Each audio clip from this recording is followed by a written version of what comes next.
Welcome to the Feed Your Family Tonight podcast. Do you dread hearing the question, what's for dinner?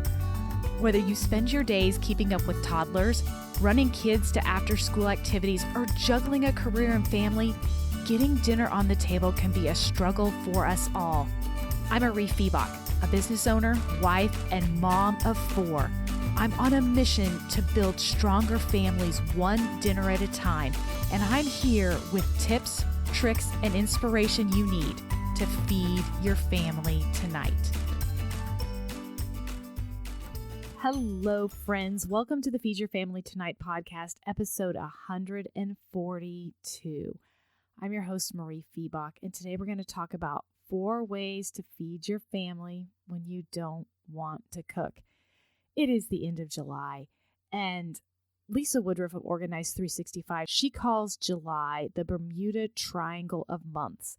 And I kind of feel like I just turned into a sun-kissed summer zombie. My brain goes to mush. I have little to no motivation to cook or feed my family.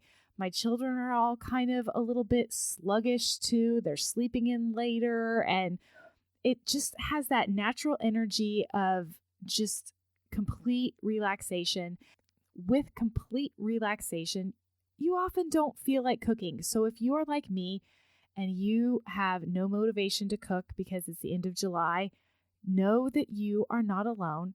And I am giving you permission this week to keep it crazy simple. Dare I say, be a little bit boring. You've heard me say over and over again that feeding your family is enough.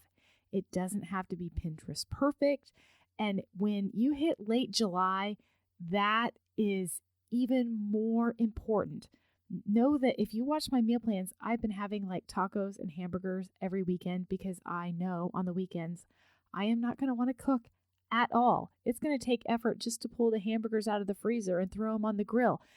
That is okay because I'm going to lean into that energy. I'm going to lean into the fact that I don't feel like doing much, and I am going to look at 4 ways to feed my family that don't take a lot of effort from me. Let's talk about the first way you can feed your family when you don't really want to cook, and that is to use no-cook meals. Let's talk about some cold things that require no cooking. Sandwiches and salads come to mind. There's a reason why sandwiches and salads are a summer staple. My friend Mary, she talks about how her family will complain about anything she cooks, and then she goes and she makes sub sandwiches, and they think that she's the best mom ever. Make some sub sandwiches. Buy yourself a loaf of Italian bread and slice it lengthwise. Throw on some deli meat and cheese and maybe some lettuce, tomato, and onion. Keep the mayo and mustard on the side because someone's always going to be picky, and you're going to have to work around the picky eaters, so add the condiments later if you're in my house. My family, no one in my family likes mustard or mayo on anything. I happen to like mustard and mayo on just about everything, so I always have to have it on the side. But if you've got some picky eaters, keep some of the things like onions and mustard and mayo on the side. Slice up the sandwiches into individual portions. Break open a bag of chips and a bag of baby carrots, and by golly, dinner's done, and it only took you 10 minutes. Tuna is a great no-cook protein that you can use. Now, there's the classic tuna salad with the chicken in the sea, can of tuna where you put the mayo and the pickles, and you might put in some celery and eggs. Different people have different things, but you mix it all up and you've got tuna salad. Totally awesome, easy dinner. But if you want to take no-cook tuna to the next level, go and buy yourself a nice jar of tuna packed in oil. It is not going to be inexpensive. It is going to be way more than the 69-cent can of tuna that you get at Aldi. But the payoff is so good. Make yourself a tuna niçoise salad with some of that tuna from the jar. Once you have tasted it, you'll be like, what is this magic? If you like tuna, just try it because it is so, so good. Throw in some capers or some cornichons on some greens. Add some green beans and potatoes if you want to get really all fancy and do a true niçoise salad. But get yourself a jar of tuna in oil and throw it on some salad, and it is delicious. Another kind of no-cook meal that people don't think about is spring rolls. Spring roll wrappers can be found in the international section of your grocery store. You soak them in cold water and they get really soft, and then you can stuff them with herbs and veggies.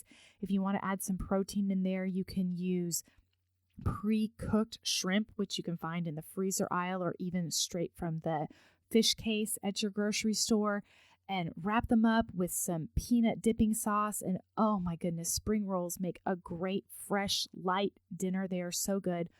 Or let's go classic all-American and make a big, gigantic chef salad. Get some chopped ham and some hard-boiled eggs. If you want to take it next level, have the grocery store buy the pre-cooked hard-boiled eggs. So you really are truly no cook if you want to do that. And put all sorts of different cut up veggies and lettuce and a nice salad dressing and some cheese, and you have a delightful dinner. So, number 1 tip, do no cook meals. The second tip I have is not no cook, but I'm going to call it low cook, and that is break out the pasta.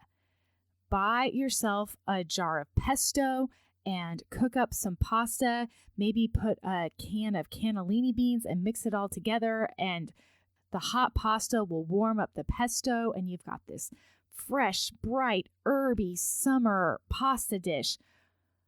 Or do lots and lots of cut up veggies. You've got some fresh zucchini or some fresh tomatoes in your garden or from the farmer's market or the grocery store. Cut all of those up and cook some bow tie pasta. Let the warm pasta and maybe a little bit of pasta water heat it up with a bit of Parmesan, and you've got this fresh veggie pasta that is little to no cook. Go Asian flavored and make a cold Asian noodle salad with shredded carrots and a peanut sauce and maybe some soba noodles. Oh my gosh, that would be so, so good. There's so many ways that you can do pastas. Look at pasta salads. I have a Greek pasta salad recipe on my website that I will link here, where if you throw a can of cannellini beans with it, you can call it dinner. All sorts of pasta salads with veggies and olives. My sister makes an antipasti pasta salad that has chunks of salami and pepperoni and cheese, and it is a meal on its own, and it is so, so delicious. So look at different kinds of pasta salads that maybe have a little bit of cook, but then you're still maybe cooking them in the morning, and they sit and they marinate in the refrigerator and get better and better all day. One little tip for that is if you are having a pasta salad that is sitting in the refrigerator, save back a little bit of the dressing and add it to it just before serving, because that pasta will continue to absorb any liquid that it's around, and you might end up with a pasta salad that feels a little bit dry. So save back a little bit of the salad dressing and then toss it with the fresh dressing just before serving, and you're going to have a pasta salad that doesn't feel dry. That's my big tip for any kind of pasta salad. Talking about my sister's antipasti pasta salad, can we just talk about snack boards? I mean, the internet is blown up with everybody doing snack boards right now for a really good reason. They make a nice, fun, easy dinner that feels a little bit festive and doesn't take any work. Pull out a cutting board or a tray or a platter. Grab any little remnants of this and that you have left in your refrigerator. Maybe you've got a little bit of pickles and you've got a little bit of olives, or maybe you pickled some onions that have been sitting at the back of your refrigerator for a little too long. I've never done that. I probably have some pickled onions sitting at the back of my refrigerator as we speak. Put that with some cheeses and some meats. Grab some crackers, throw it all in a platter, put it out on the patio, and let the kids eat dinner on the patio. And dinner is served. It does not have to be complicated, and it doesn't have to be a Pinterest perfect, beautiful platter to feel a little bit fun and a little bit festive and still be easy for you, the cook. My third category of things to make when you don't feel like cooking is the ubiquitous rotisserie chicken. I love a good rotisserie chicken, and it is a busy mom's friend. So don't be afraid to pick up 1 or 2 rotisserie chickens when you go to the grocery store. You can eat them hot. You can eat them cold. You can pull the meat off the chicken and you can make chicken salad. I have a recipe that I'll link in the show notes for my chicken salad with fruit and nuts. Oh my goodness. It is so, so delicious. And it's a simple, cold dinner that you can serve. Use the meat and throw it into some quesadillas. And I've got a couple of tips that make quesadillas a little bit easier. Have you ever gone to flip a quesadilla and the cheese isn't quite melted and all the toppings start falling over and you feel like you have failed as a chef because you can't flip the quesadilla? Got a couple of tips for you. My kids really like refried beans. And so if I put a little bit of canned refried beans with the cheese and the chicken, it works kind of as a binder so nothing falls out when I flip. Other things that you can do to keep all of the fillings from falling out when you're making a quesadilla is mix the shredded cheese with a little bit of softened cream cheese. And if you're throwing in other proteins like chicken or steak or other veggies, any other fillings that you're putting inside your quesadillas, mix that with the softened cream cheese. And that softened cream cheese acts as like a binder. And as the quesadilla melts on the first side, it holds all of the fillings together so that when you flip it, they don't fall all over the place. The third trick, and this is probably the easiest of it all, is take your quesadilla and put the tortilla on a plate, put your toppings on, and microwave it open-faced for just a quick minute, and that will start to melt the cheese. Then slip it into the griddle or onto your skillet, put the second tortilla on top, and when you flip it, everything will be together so that you don't have fillings falling out all over the place. But rotisserie chickens go great in quesadillas. You can also just put it on a salad.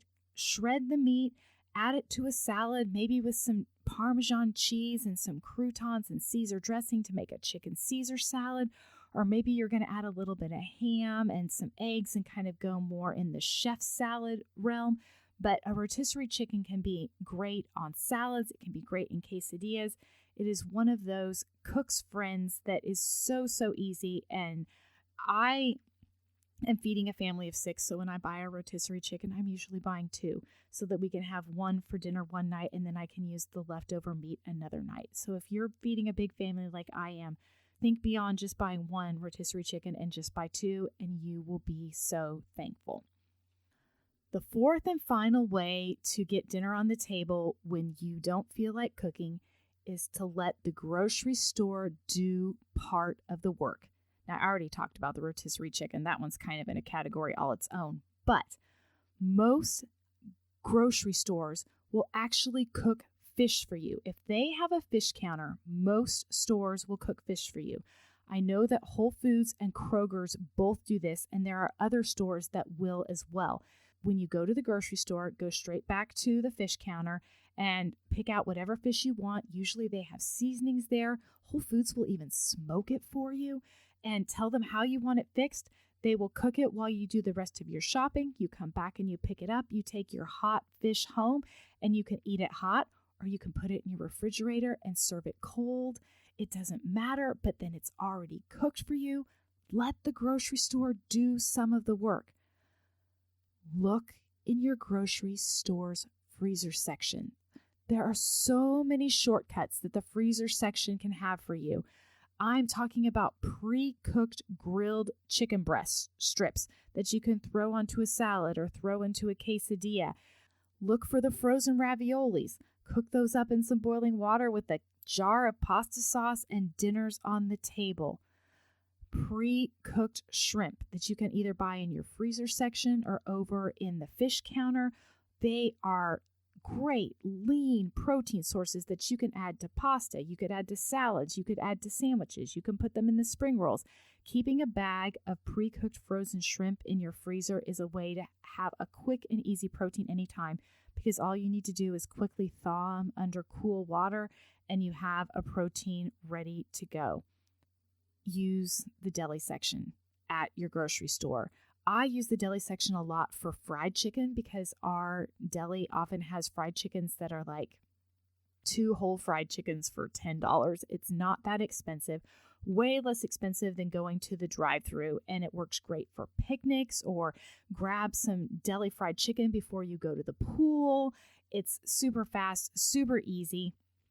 Look at your deli for pre-made sandwiches. If you don't even want to go to the effort of making the sandwiches, a lot of times delis will have paninis there ready and they will heat them up for you, or they can send them home with you cold and you can just quickly heat them up on the griddle. But there are lots of different things that you can find in the deli section. So the next time you're at your grocery store, take a swing by the deli, and maybe you don't buy something that day, but get your brain stirring on things that the deli can do for you to make getting dinner on the table easier. Friends, we are all in this together, and when late July hits, know that so many of us don't feel like cooking. And that is okay. Instead of fighting it, this week I am leaning into that energy and I am trying to pick meals that are low cook or no cook as much as possible. So look at my 4 tips. Look at no cook meals. Use pasta as a low cook option. Lean into the rotisserie chicken and let the grocery store do part of the work for you. Friends, I would love to hear in the Feed Your Family Tonight Facebook group what your favorite low cook or no cook meals are. We're going to be talking about that this week, so join us over there and tell us what your favorite low cook or no cook meals are for late July. For now, friends, I hope you're doing well. Take care.